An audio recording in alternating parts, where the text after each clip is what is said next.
ओम ज्ञानतिमिरान्धस्य ज्ञानाञ्जनशलाकया चक्षुरुन्मिलितं येन तस्मै श्रीगुरुवे नमः।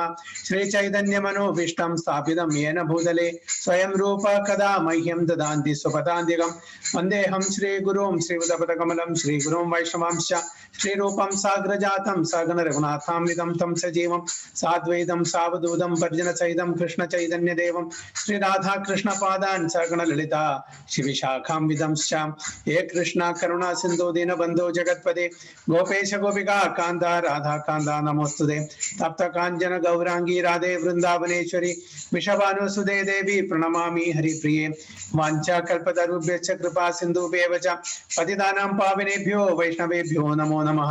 जय श्री कृष्ण चैतन्य प्रभु नित्यानंद श्री अद्वैत गदाधर श्रीवासादि गौर भक्त वृंद हरे कृष्ण कृष्ण कृष्ण हरे हरे हरे राम राम राम हरे हरे। हरि ओम तत्सत। हरे Krishna. So let me share the screen.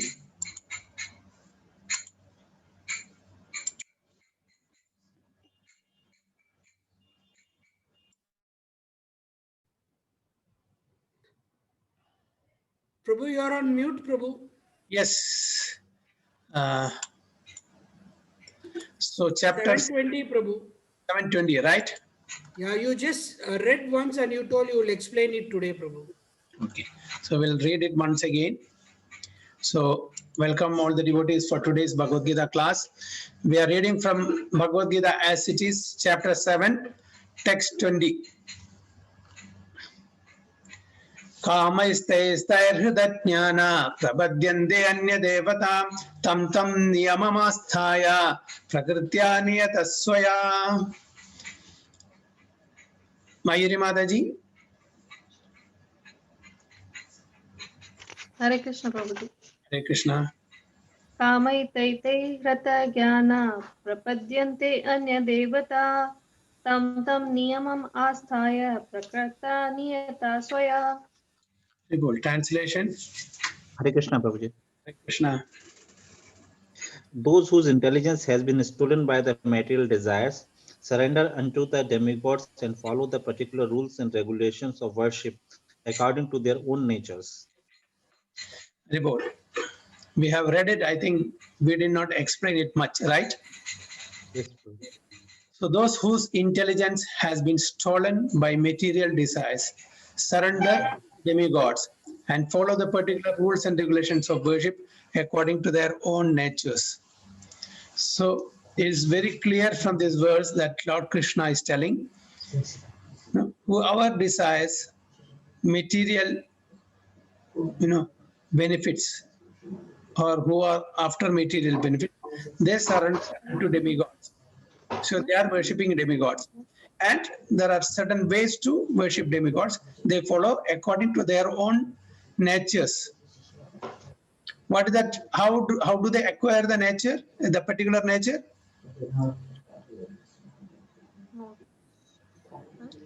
How do they acquire this particular nature to worship particular demigod for some material benefits? How do they do that? How do they get that? As per their desires and karmas, Prabhuji? Yes, but it is definitely as per desire and karma, but they acquire according to the mode with which they have come. Mode of Different modes. Because every one of us are in different modes. So those who are situated in mode of ignorance, what will happen? They will have an inclination to worship ghosts and spirits. Okay, like that, people who have acquired different modes from the past lives, accordingly they will worship demigods, ghosts and spirits, Praturus, and Supreme Personality of Godhead. So that's what Lord Krishna is telling. They follow the particular rules and regulations of worship according to their own natures. So they have brought from their previous lives a particular mode with which they will be continuing their activities in the present life. So as far as the worship is concerned, if they are in the mode of ignorance, if they are in the mode of passion, and if they are in the mode of goodness, they have a particular type of worship. So that's what And what type of people they are?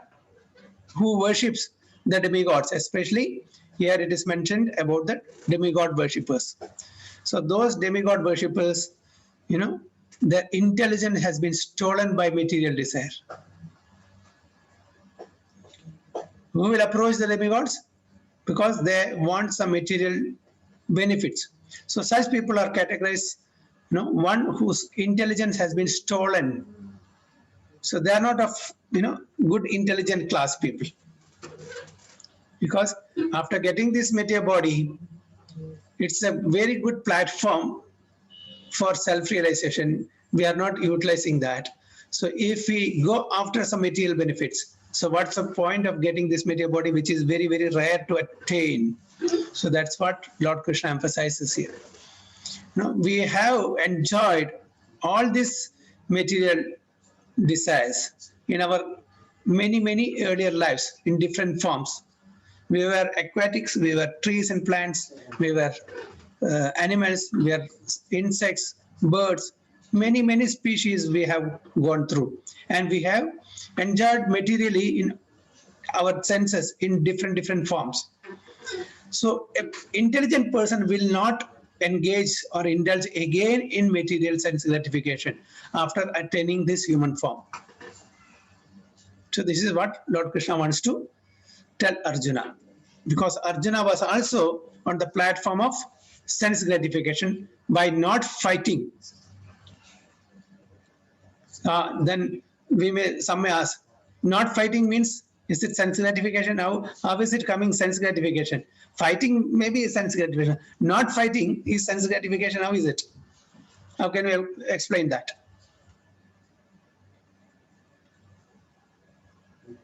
Yes, Arun Prabhu. Not fighting is sense gratification. Madaji wants to tell Prabhu one. No, Prabhu. Hare Krishna, Prabhu. Yes. Prabhu, actually, the main duty of a Kshatriya is to fight. Yes. So that is his duty. He should follow that karma. But then what he said, because of his miserly weakness, he was thinking that, I'm going to kill my guru, my grandfather, Pitamaha. Like he was having his own, to satisfy his senses, thinking that he's on the right platform, and then he is trying to stop the fight, or he doesn't want to fight actually. Yeah. Fighting or not fighting for sense gratification is bad, whether it is fighting or not fighting. So if he is doing the prescribed duties for the satisfaction of Supreme Lord or his authority, whoever it is, as per the rules and regulations given the Shastra, that's the right one. Whether it is fighting or not fighting, if it is for our own sense gratification, that is not accepted. Right? So our activity should please our authority. Who is our authority? Supreme Lord Krishna, Guru and Gauranga. And not for my satisfaction, for their satisfaction. If I am doing that activity, that's not the. So the intelligent class of people will do that. Okay. Unintelligent people will, do the activity for their own sense gratification, keeping Krishna aside. Again, there is no point of getting this human form if you do or indulge in such activities. Okay, so those who are freed from all contaminations surrender unto the Supreme Lord and engage in his devotional service. Because we have contaminated consciousness to satisfy our senses.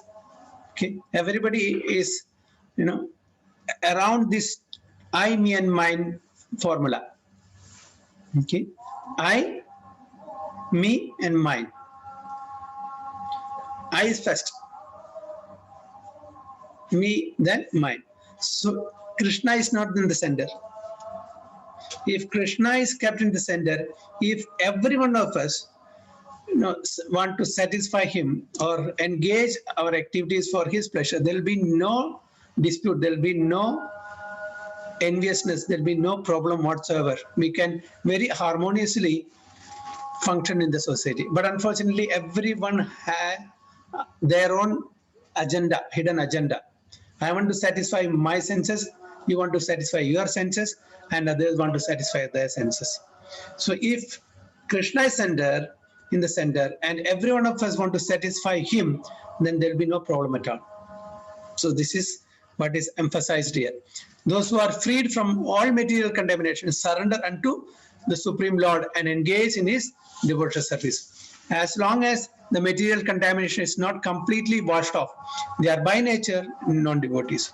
But even those who have material desires and who resort to the Supreme Lord are not so much attracted by external nature because of approaching the right goal.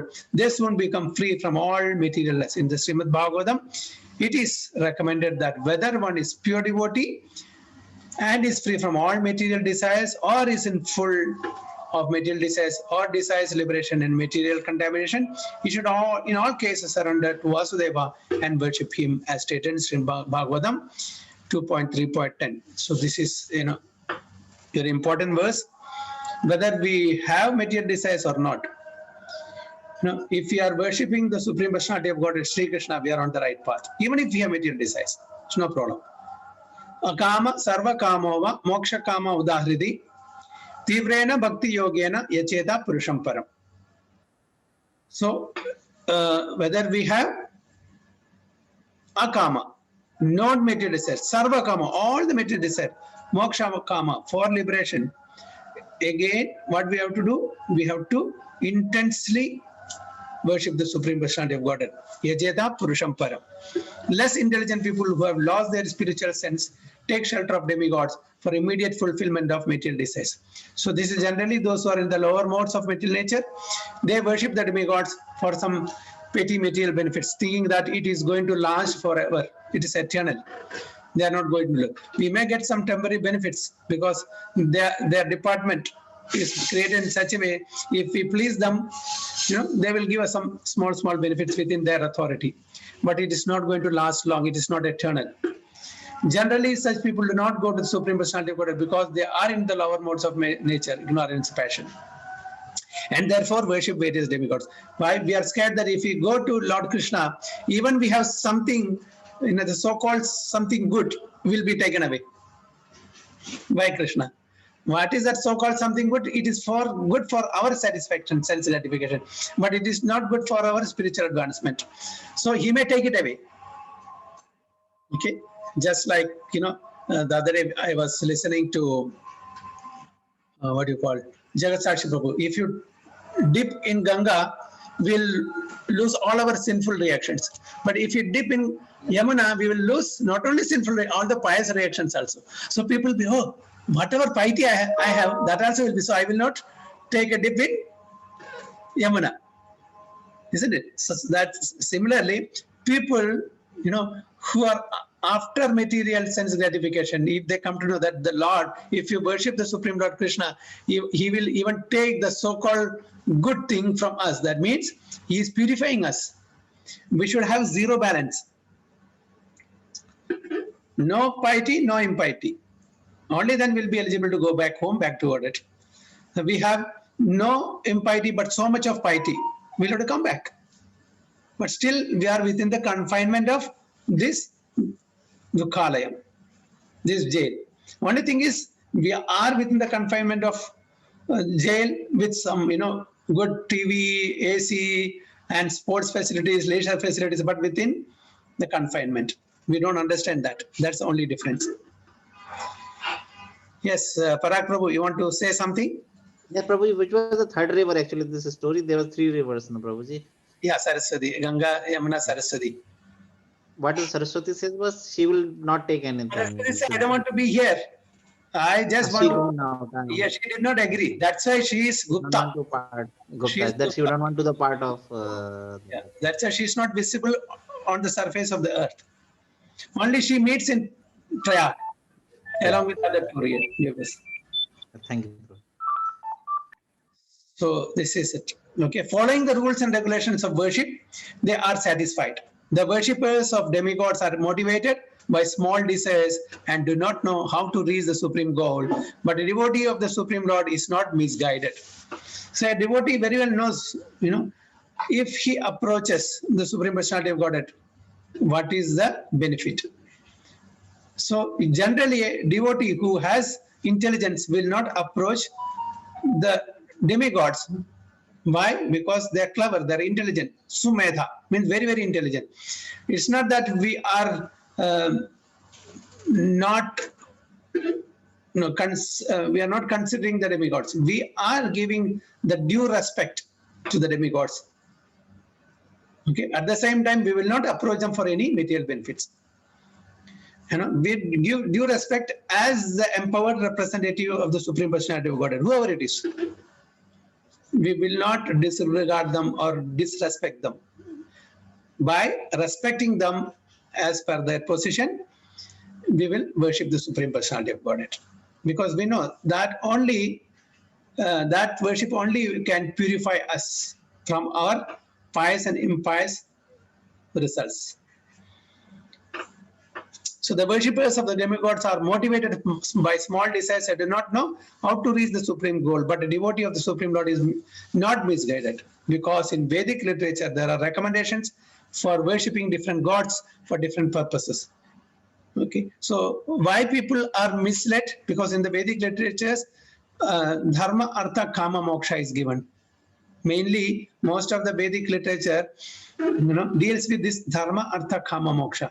So people are, okay, if I do this, if I approach this demigod, I will get this. If I approach that demigod, I will get this. So naturally, everybody wants to enjoy in this material world. That is the purpose we have come here, isn't it? Okay. Just like the children who are very happily situated at home, under the care of their parents, okay, getting all the facilities. Once things, fed up, I am boring here, let me go out. Thinking that they will find more happiness outside. But then they come to know, it was better I would have been with my parents. Everything would have been taken care of very nicely. Similarly, we also thought, I want to enjoy separately. So we all are such children who wanted to enjoy the material nature. But now after, getting kicked by Maya from left, right, and center in different species of life, at last we have come to the understanding, yes, enough is enough. No more birth and death. So a person who is on that level will take up Krishna consciousness, not otherwise. So example, a deceased man is recommended to worship the sun. Those who are not devotees of the Lord think that for certain purposes, demigods are better than the Supreme Lord. Why? Because they think that the Supreme Lord will not give us immediately. Okay, just like the parents will not give the children whatever they ask.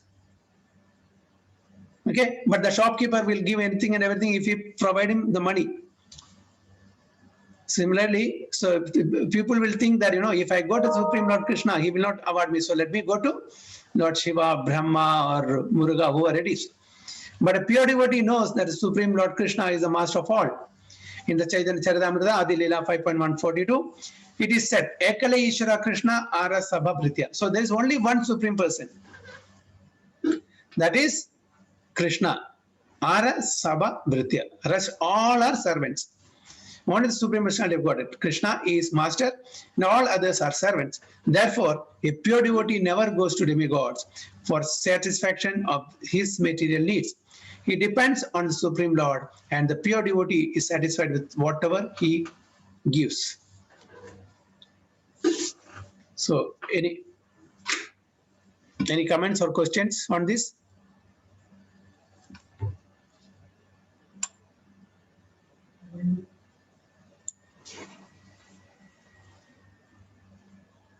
Haribol, you want to comment something or some questions?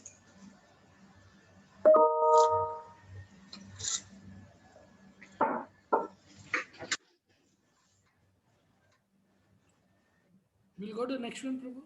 Okay, we'll go to the next. Sure.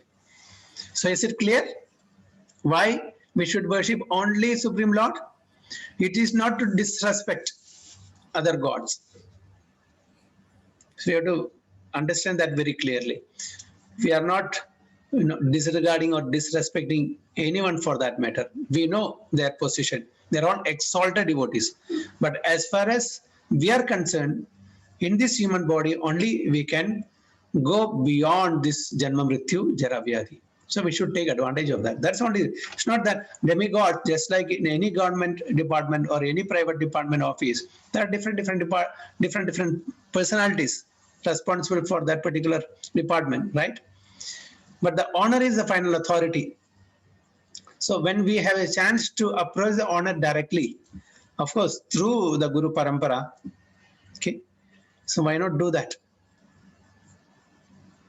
That is, for our ultimate good. 721. Yo yam tanum bhakta shraddhayarchidam ikshadi tasya chalam shraddham tam eva vidadhameham. Sachi Mataji and Prabhu.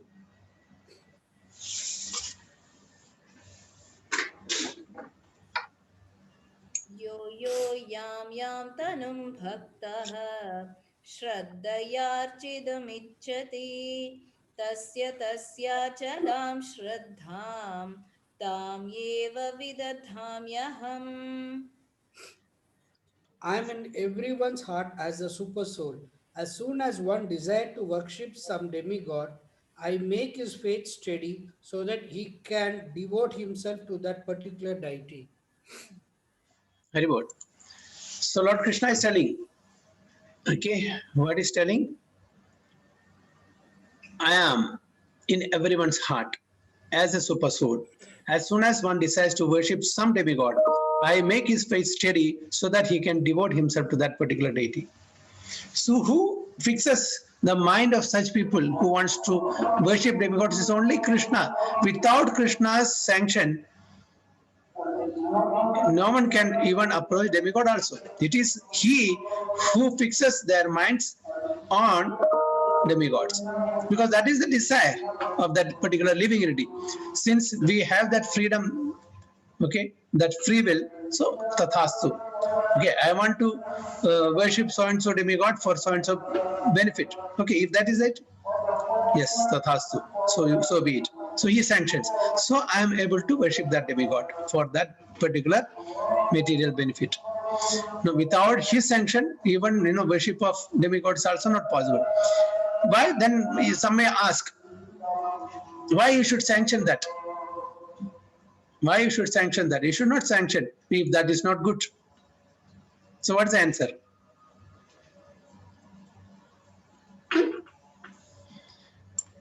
If that is not the right way of worship, why the Lord in the first place should sanction that?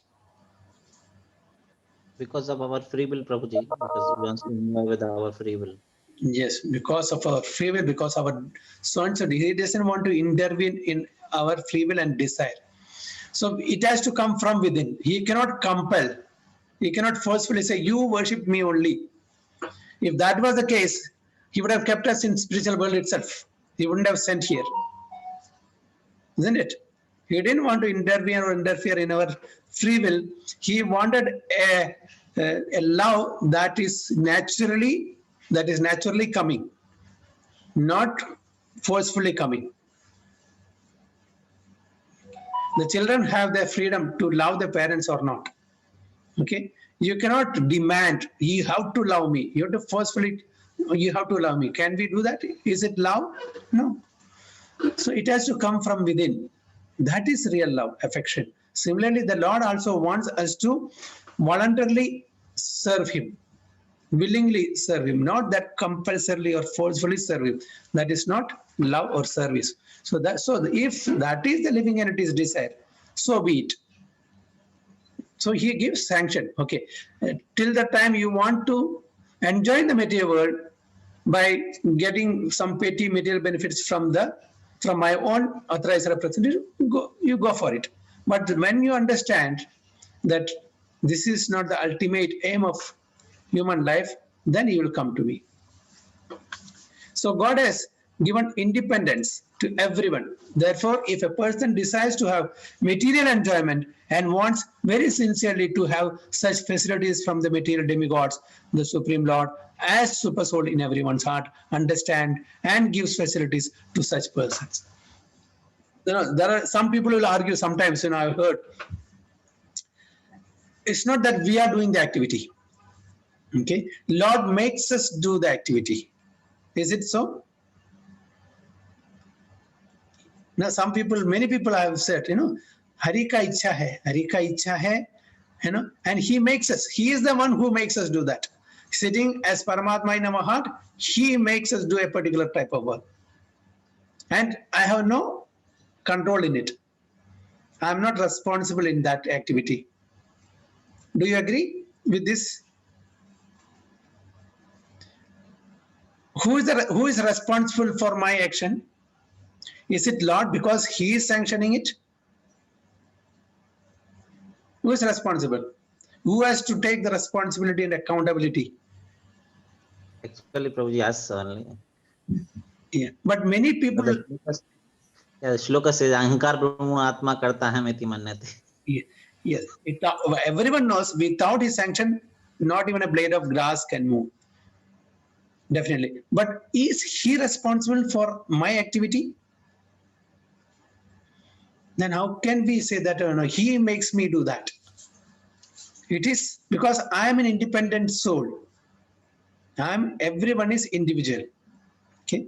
Of course, I have no existence without any relation to the Supreme Lord. Definitely, I'm dependent from that perspective. But as far as my actions, desires, and other things are concerned, I am independent. I have a certain desire. It is not Lord's desire. It's my individual desire. And He sanctions that. That's it. Because it is my desire. Then again people will ask, then why is He sanctioning it if it is not good desire? Again, then it will be all become robotic. Isn't it? If He forcefully makes us do things, activity, then we will not have any free will. Because of free will only we are able to do whatever we want to do. So these things we have to very, very clearly, somebody was telling, if God wishes, God willing, I will come there. Definitely, God willing will come. But suppose I want to go to some places, I have to take the initiative step to go. Then it will happen, God willing. Suppose I want to come for a satsang, I should take the step of, going to that place. Then reaching there is God's sanction. But sitting here without moving from here, if He wants, He will take me there. No. For eating, for sleeping, for many other things, is it that the Supreme Lord is sending me email every day? You go there. That time, no. That is not God's icha. For such auspicious activities, will very nicely take advantage of. Okay, if God wills, I will come there. But for their own sense gratification, they will say that they will not. No. I want to go there. Then they will make a decision. They will go there and enjoy. But something good, some classes, no. Because Hari ka ichha hi nahi to kaisa aayenge? Okay. So this is we are all opportunists. So, as the Supreme Father of all living entities, He does not interfere with their independence, but gives all facilities so that they can fulfill their material desires. Some may ask why the all-powerful God gives facilities to the living entities for enjoying this material world, and so lets them fall into the trap of the illusory energy. This is a question, asked by many people. Why the Lord is giving us all the facilities and putting us into the lower realm of existence? The answer is that if the Supreme Lord as Super Soul does not give such facilities, then there is no meaning to independence. There is no meaning to independence.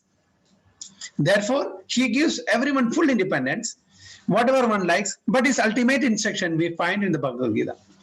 One should give up all other engagements and surrender unto Him. That will make man happy. Even in Bhagavad Gita, He did not force Arjuna, you do like this. He has given different paths of knowledge. Okay? And He has told him, now whatever I have to tell you, I've told, and this is my opinion. Now you can accept or you can reject. Suppose we go to a friend with some problem, we are in some dilemma, we have some problems. We go to our nearest and dearest people, right? And they will also say, see, this is what my opinion is. Now, decision is yours. Isn't it? We will not compel them. As per my understanding, this is the best option. Now you have to take your decision because the responsibility lies on him, because he is a person who has to undergo good or bad. Similarly, here Krishna is also telling, he has given us independence. We are free to do anything, everything. And at the same time, he has given what is good for us through the scriptures, Guru, Sadhu and Shastra. And if we want to listen to him, which is best for us, we should listen Guru, Sadhu and Shastra, not accept anything that goes inside our brain whimsically. We should not have faith in our flickering mind. So we should always depend upon Guru, Sadhu and Shastra. So both the living entity and the demigods are subordinate to the will of the Supreme Personality of Godhead. Therefore, the living entity cannot worship the demigod by his own desire, nor can the demigod bestow any benediction with the Supreme Will. So our worshipping the demigod and their awarding some result, both are dependent on the sanction of the Supreme Personality of Godhead. On my own, I cannot approach them, and on their own, the demigods cannot award anything without their sanction. As it is said, not a blade of grass moves without the will of the Supreme Personality of Godhead. Generally, persons who are distressed in the material world go to the demigods as their advice in the Vedic literature. Person wanting some particular thing may worship such and such a demigod. For example, a deceased person is recommended to worship a sun god. Person wanting education may worship the goddess of learning, Saraswati, and a person wanting a beautiful wife may worship the goddess Uma, the wife of Lord Shiva. In this way, there are recommendations in the Shastras, Vedic scriptures, for different modes of worship of different demigods. And because a particular living entity wants to enjoy a particular material facility, the Lord inspires him with a strong desire to achieve that benediction from that particular demigod. And so he successfully received the benediction. So when that is the desire, so he also inspires accordingly. The particular mode of devotional attitude of the living entity toward a particular type of demigod is also arranged by the Supreme Lord. The demigod cannot infuse the living entities with such an affinity, but because he is the Supreme Lord or the Super Soul who is present in the hearts of all living entities, Krishna gives impetus to man to worship certain demigods. The demigods are actually different parts of the universal body of the Supreme Lord. Therefore, they have no independence. In the Vedic literature, it is stated that Supreme Personality of Godhead as Super Soul is also present within the heart of the demigod. Therefore, he arranges through the demigod to fulfill the desire of the living entity. But both the demigod and the living entity are dependent on the Supreme Will. They are not independent. So is it clear what is our position and what is the position of demigods and what is the position of the Supreme Personality of Godhead, Krishna?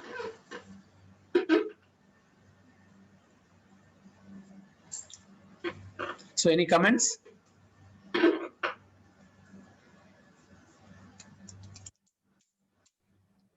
Prabhu, I have a doubt, Prabhu. Yes, Prabhuji. Prabhu, this one, like, how to distinguish that this is the free, it is the free will and it is the order of the Supreme God? Because it is clearly given the Shastras. Lord Krishna says in this verse, no, he only fixes our mind on a particular demigod because that is what we want.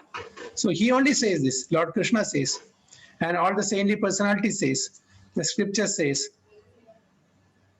Okay, see, the scripture is written by none other than Lord Krishna as an expansion as Vyasadeva. Okay, and he himself with his lotus mouth directly tells Arjuna for our benefit. Okay, so we have to accept this, his words, his statement, directly, indirectly. Directly, he is telling to Arjuna indirectly through Guru, Sadhu and Shastra. So as we understand from Arjuna in Bhagavad Gita lesson, is telling, is glorifying Lord Krishna, Param Brahma, Param Dhama, Pavitram Paramam Bhavan, Purusham Shashvatam Divyam Adi Devam Ajam Vibhum. Ahastam Rishaye Sarve, Devarshi Narada Tada, Ashito Devalo Vyaso, Swayam Chaiva Pravishime. Okay, it's telling, first is glorifying with all his great qualities. Param Brahma, Param Dhama, Pavitram, Paramam Bhavan, Purusham, Shashvatam, Divyam, Majam, all this. Then what is telling? This is not just my opinion. This is the opinion of all great saintly personalities. Ashito, Devalo, Vyaso. And not only that, Swayam Chaiva, you yourself are declaring to me. Okay, so Lord Krishna is the ultimate authority. Okay, not only as per the Vedas, which is written by Vyasadeva and by all the other saintly personalities except that. And you yourself are declaring it to me now. After, because Arjuna is not an ordinary person, he is also very well learned. So as per his opinion, he is Param Brahma, Param Dhama, Pavitram, Paramam Bhavan, all these things. Supreme personality of Godhead. So it is substantiated and supported by the great saintly personalities. And now you yourself are declaring to me. So these are all, from these statements of Lord Krishna and from the scriptures and from the words of the saintly personalities, we understand that this is what we are supposed to do. Okay, with our limited senses, whimsically we cannot act. Okay, in a company, there are certain rules and regulations, right? We are supposed to follow that. Can I do whimsically any activity in my office? No, there are certain set rules and regulations which I am supposed to follow.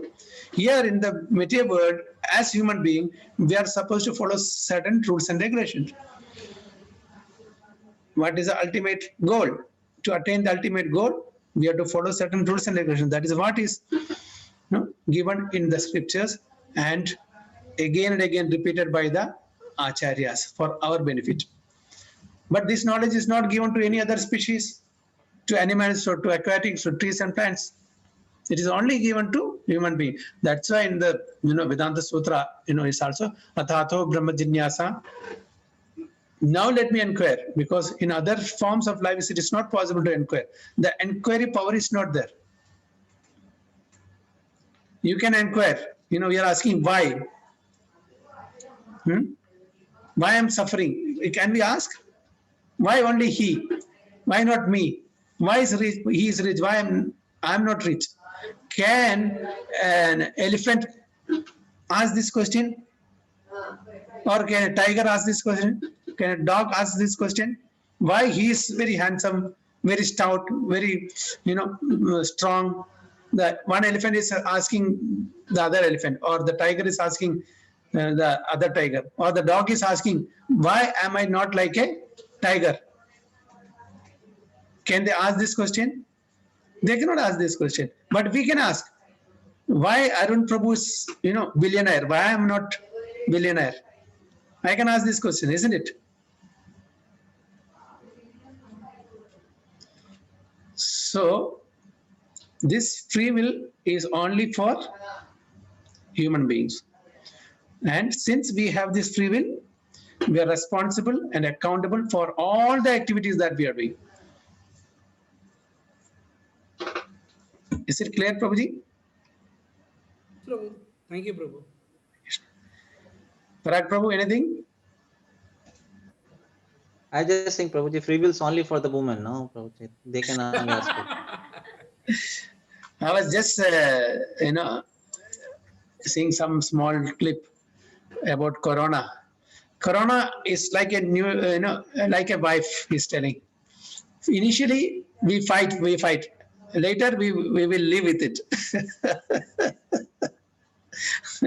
Initially, there will be a lot of fighting to overcome. That we know that we cannot overcome, then we have to live with it.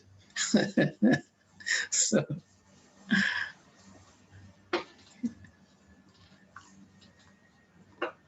Dinner हो गया प्रभु?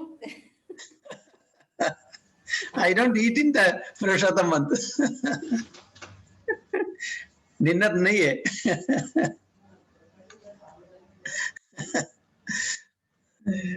So till tomorrow morning I'm safe. Okay, 7:22. सतया श्रद्धया युक्तस् तस्याराधनम् ईहते लभते च तथा कामान् मलैव विहितान् हितान्. Who is there? Radha Mataji.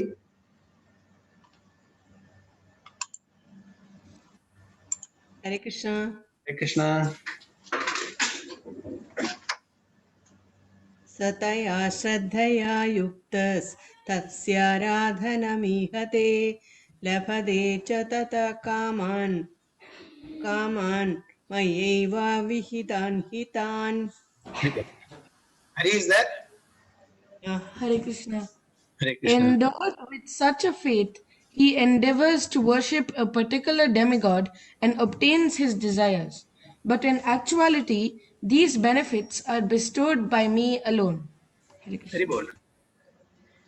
Endowed with such a faith, he endeavors to worship a particular demigod and obtains his desires. But in actuality, these benefits are bestowed by me alone. Okay, so it's very clear. We have certain faith to worship a particular demigod. We approach them, we get the desires fulfilled.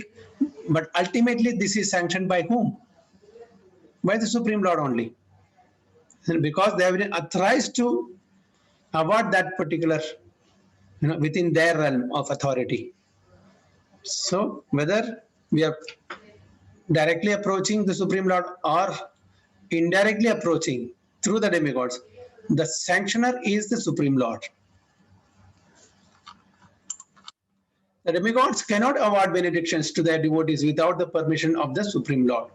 The living entity may forget that everything is the property of the Supreme Lord, but the demigods do not forget. So that worship of demigods and achievement of desired results are due not to the demigods but to the Supreme Personality of Godhead by arrangement. The less intelligent living entity does not know this, and therefore he foolishly goes to the demigods for some benefit. Just like in the company, there is a company owned by a person. Okay, the workers, the ordinary staff doesn't know who even the proprietor is sometimes. Okay, the manager is giving the salary to the employees. So employees thinking that he is all in all. But if the proprietor withdraws the authority of the manager, will they get the salary? So ultimately it is sanctioned by the proprietor of the company. It's being distributed by arrangement. By an arrangement, it is being distributed. Just like, for example, our Parag Prabhu, he is distributing salary to all the employees. He is he is the in charge of the accounts department. So the employees think in the Parag Prabhu is the whole and soul. Okay, but it's all under the authority that is given to Parag Prabhu by the management. Till such time he has the authority, he can. But the moment that authority is withdrawn, he cannot do. So all the demigods are also empowered personalities by the Supreme Lord. It's an arrangement because they are all confidential devotees of the Supreme Lord. They are not ordinary people like us. They are all exalted personalities. Because that's why they are holding that position, isn't it? So ultimately, everything is sanctioned by the Supreme Lord. That's what Lord Krishna wants to tell Arjuna. But the pure devotee, when in need of something, prays only to the Supreme Lord, asking for material benefit. However, is not a sign of a pure devotee. A living entity goes to the demigods usually because he is mad to fulfill his lust. This happens when something undue is desired by the living entity and the Lord himself does not fulfill the desire. When we go and ask the Supreme Lord, he will not give what is not good for us. Whereas when we go to the demigods, they may give us when we please them. So that's the only difference. In the Chaitanya Charitamrita, it is said that one who worships the Supreme Lord and at the same time desires material enjoyment is contradictory in his desires. Devotional service to the Supreme Lord and the worship of a demigod cannot be on the same platform, because worship of a demigod is material and devotional service to the Supreme Lord is completely spiritual. So this also, two different. The worship of demigods is completely material because we are approaching them for, for fulfilling our desires. Whereas when we approach Supreme Lord, it is spiritual, it is devotional, it is for purification. So when we approach demigods, our desires will be fulfilled. And when we approach Supreme Lord and does devotional service, we will be purified. For the living entity who desires to return to Godhead, material desires are impediments. Pure devotee of the Lord is therefore not awarded the material benefits desired by less intelligent entities.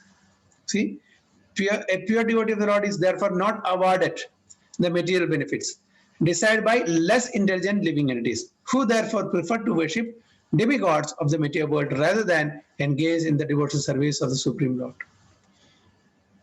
So you saw the different classification. What is the who approaches demigods? What is the result when we approach them? And who approaches the Supreme Personality of Godhead? And what will be the result when we approach the Supreme Lord?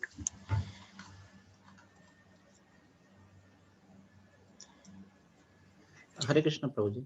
Yes, Prabhuji. Prabhuji, the question comes in, if Krishna don't want to give us directly certain things, then why he give us through the demigods? Because as you say in this shloka, he is the one who is providing indirectly through the demigods. Yes. Why he cannot give us directly if he wants to give it to us? Because Krishna doesn't want us to be in this material world. Krishna doesn't want us to be in the material. Demigods, they are empowered to fulfill the material desire. Just like even all the when during Krishna's birth, okay, the Yogamaya was instructed to stay in 11 places. 11 main temples were there, and she will be known by 11 names: Rudra, Kali, Sharda, Chandi, like that, different names, Parvati. And you can fulfill the material desires of people who approaches you. That is the benediction given to, Yogamaya, who are in this material world as Mahamaya. So that's a department to sanction all our material desires. But as far as Krishna is concerned, he doesn't want to give any material fulfillment to devotees who are inclined in devotional service. He doesn't want. The parents doesn't want the children to suffer, isn't it? Okay. But at the same time, when they're adamant, they want something, yes, for that I have made an arrangement in the medieval. There are so and so personalities who can fulfill that. But if you are devotionally inclined, you want to come back to me, even if we ask for material desires, he may slowly and gradually purify us so that we will never ask for material desires. So his intention is, even if he may award, it's not that he will not award, but if he thinks that this soul is devotionally inclined and he can be purified slowly and gradually, so accordingly he will, or he will award us, or he may not award us. So all depends our attitude. If we are totally, materially inclined, then okay, it's a different department. You go to that. You want bhakti, devotional service, even you have material desires, you can come to me, and he will slowly and gradually clean our material desires through different means. So it's all depends upon the attitude of the worshipper. What is our agenda? What do we want? We want material sense gratification. There's a total number of demigods. Go to them. They will fulfill your demands. But you have devotional inclination. And at the same time, you're also wanting to enjoy material desires. Yeah, you can come to me. Slowly and gradually, he will give little bit, and more than that, he will give us miseries also. Then we'll come to know, yes, this is not the right place to. So then we'll get more closer to Krishna. That is how, or you take any person, saintly personalities who have not undergone turmoils, troubles, problems in their life. Take any personalities, any saintly personalities. So what does it teach us? What does it teach us? Take any personalities, name them. Okay, take our Acharya, Sripada, our Adi Shankaracharya, Madhavacharya, Ramanujacharya, Prabhupada, Shad Goswamis, Pandavas. You take anybody, everyone have to undergo problems. And for what? For their betterment, for their purification. Because they're all devotionally inclined. They want, that is their ultimate aim. They want to purify themselves. So, Krishna tests left, right, and center. Then they will, they'll be purified, but they will not turn back. Even if they are putting in any amount of trouble, they will not turn back. They know this is for their good. So problems are also mercy from the Supreme Lord. They will take that. But when we get problems, we'll stop. Oh, after so much standing, after so much doing devotional service, this is what I'm getting. So why should I go to him? This is our tendency. So the real test is when we get some reversal in our life. The real test, that is a real test. How strongly we are fixed in devotional service. Many people will, go away. No, there's no. Then people around us also, what is the point of worshipping your Supreme Lord Krishna? See, now you lost your job. You have a salary cut, or that person died, this person died, and there's family problem. So this is, you go to, Lord Shiva, Lord to this thing. See how they are enjoying the life. The people to misguide us also. So this is a real test. So the real test is when we face reversals in our life and still we are fixed in our devotional life, devotional service. Then Krishna will give us whatever we want. See how much Sudama had to suffer, isn't it? But did he move even an inch from his determination? He did not. So that is pure devotees of the Lord. After getting also what he said. Even after getting that, he said, no, I don't want to, enjoy this, because by enjoying this, I may end up, having some sort of sense gratification, which will take me away from pure devotional service. So I don't want to even enjoy that. So it is just like said, the devotees of Lord Krishna's are generally pauper. Materially pauper. Okay? Materially, not spiritually. They are spiritually, the best. And devotees of Lord Shiva are ulta. They are materially very strong. You take any example. Take Hiranyaksha, Hiranyakashipu, Ravana, of course Brahma and all. Yeah, they're all very materially, but spiritually no. But take the examples of all the pure devotees of Lord Krishna. They are not materially rich, but spiritually rich. You observe this? There may be some some exceptions, but in general. Hare Krishna, Prabhuji. Hare Krishna Maji. Even Lord Shiva also, Prabhu. He's a Param Vaishnava and he's a Very poor, but Well- spiritually very high. Yeah, he is totally materially pauper. yes, He doesn't have a house. But his devotees are not like that. yes. His devotees are not like that. Okay, so this is the difference between going to any demigods and going to Supreme Lord. So if we really want to progress devotionally, best course of action is take to the worship of Supreme Personality. Or if you want material benefits, temporary benefits, which will keep us coming again and again, then yes, you can go to demigods. So that option is there.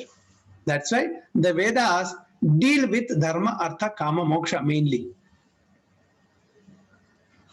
Because majority of the people want that, purusharthas. So very, very few people, when Prabhupada was asked why that there are less people in, Krishna consciousness in your movement and more people in other, because he just said, in diamond shops, how many customers you find? In gold shop, how many customers you find? In gold shops, thousands of customers. In diamond shop, only few, because you cannot afford it. The precious stones, precious jewels, everybody cannot afford it. So like that, this is something really precious. You have to take little austerity to get that, because this is the ultimate aim of human life.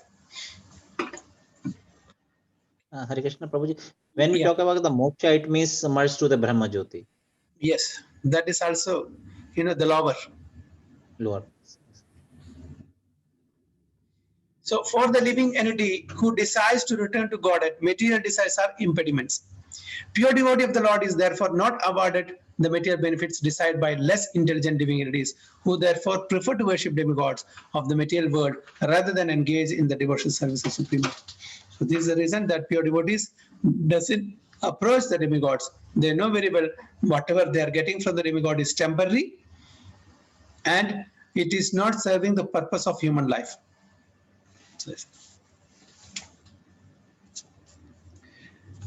So we'll take one more sloka.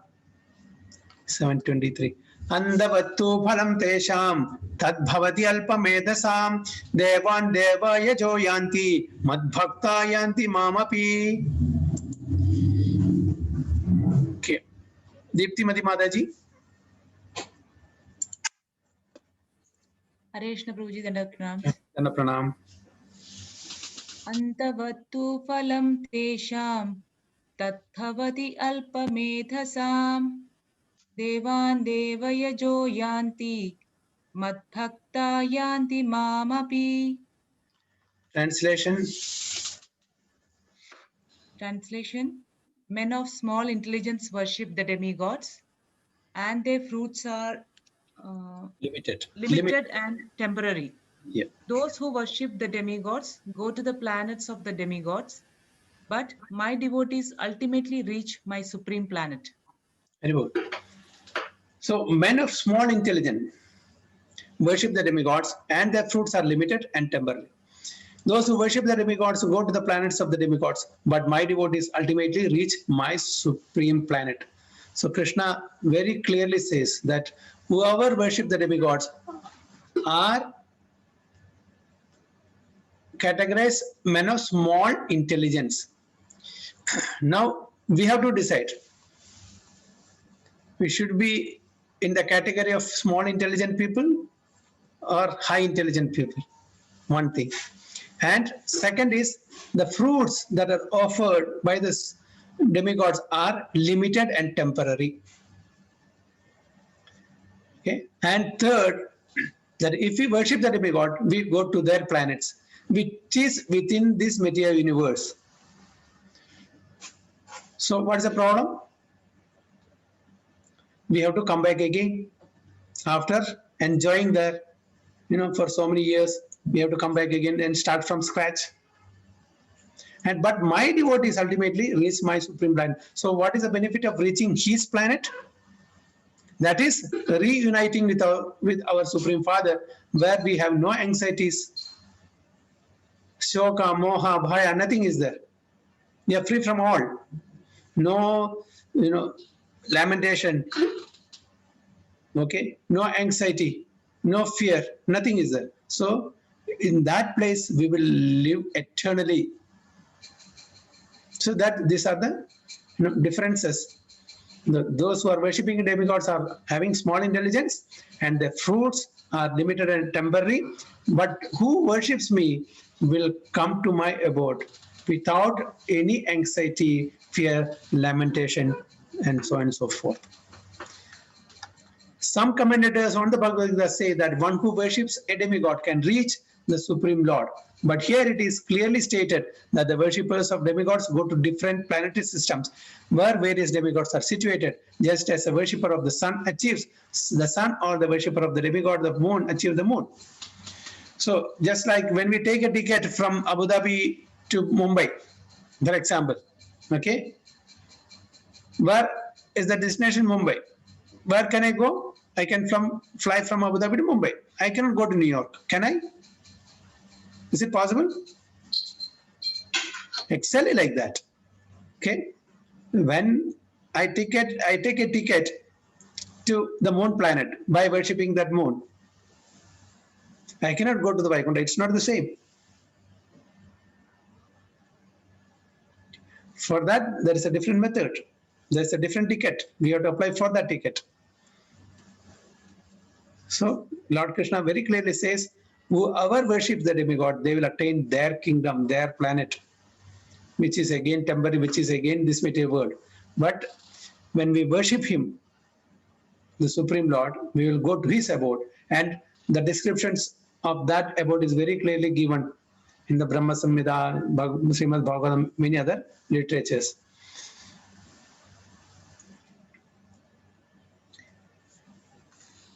Okay, so just as a worshipper of the sun achieves the sun, or the worshipper of the demigod of the moon achieves the moon. Similarly, if anyone wants to worship a demigod like Indra, he can attain that particular god's planet. It is not that everyone, regardless of whatever demigods is worshipped, will reach the Supreme Personality of Godhead. This is a wrong theory, a wrong philosophy propagated by some school of thoughts. Okay, that's why Prabhupada is meaning it is not the same. When you write an engineering exam, you get an engineering degree. You will not get a medical degree. Right? Am I right? Sachi Mataji? If I write an engineering exam, will I get a medical degree? It's not possible. That's what Krishna is also telling. So you want something on particular, you attain that. So the philosophy or of the other school of thoughts, cannot be applied here. It's not right. It is just misguiding. So that is denied here. For it is clearly stated that the worshippers of demigods go to different planets in the material world, but the devotee of the Supreme Lord goes directly to the Supreme Planet of the Personality of Godhead. And there are other school of thoughts. There are no such places as Vaikuntha. There are no such places, Sorga. There are no such places as hells, Naraka. Everything is within this earth. The Sorga is also here. The Naraka also is there. Vaikuntha also is there. It's all how we live our life. This is their philosophy. Can we agree to this? Because Krishna doesn't say that. As per Srimad Bhagavatam, very clearly there are no different planetary system. What are all going there? What are the activities? Everything is there. There are different planetary systems within the material world. There are above the material world, spiritual world. What happens when we go there? What happens when we go to this, different planets in the material world? So it is not that everything is here only.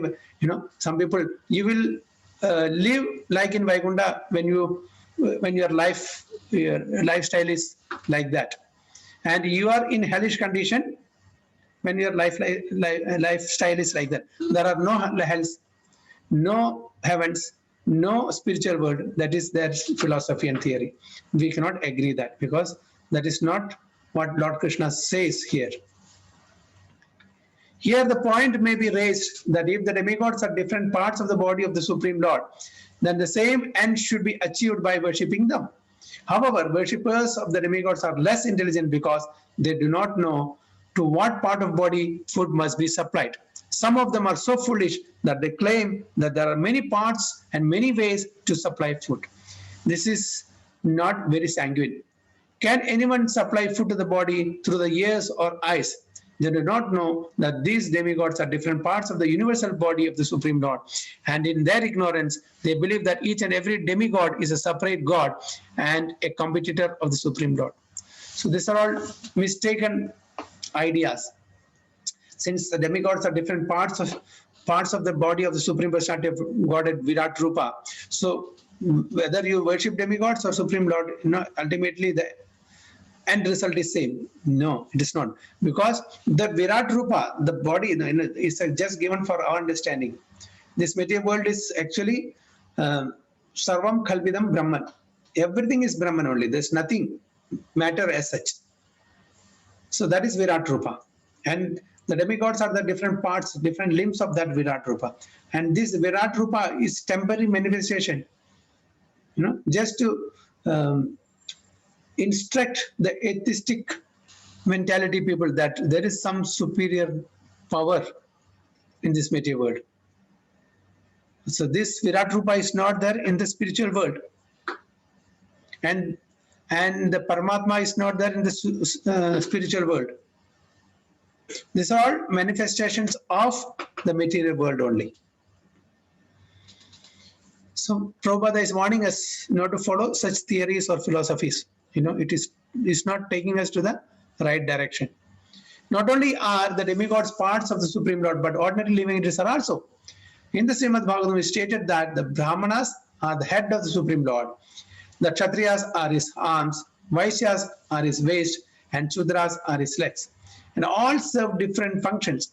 Regardless of the situation, if one knows that both the demigods and he himself are part and parcel of the Supreme Lord, his knowledge is perfect.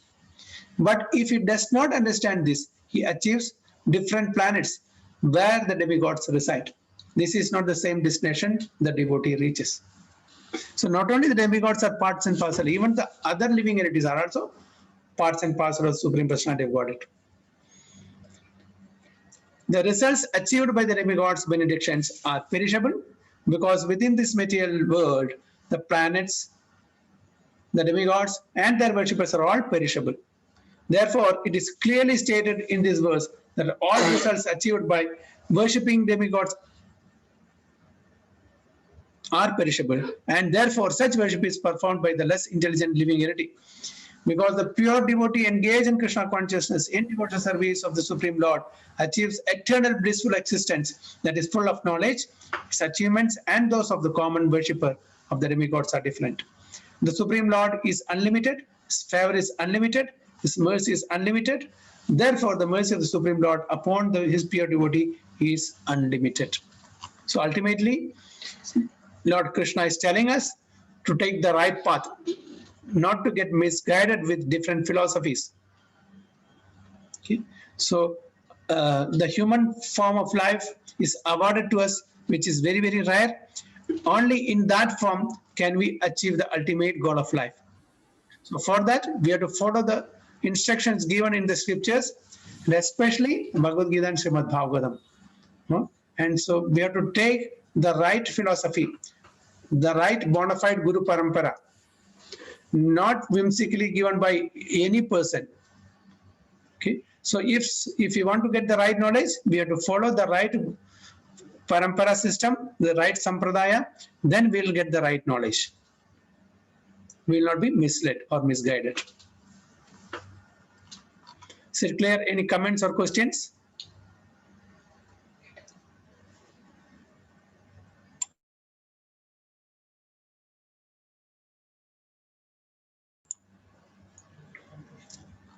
Very well. Anyway, it is almost 8:15. I'll stop here. Okay, then please put on the videos, then we can discuss further.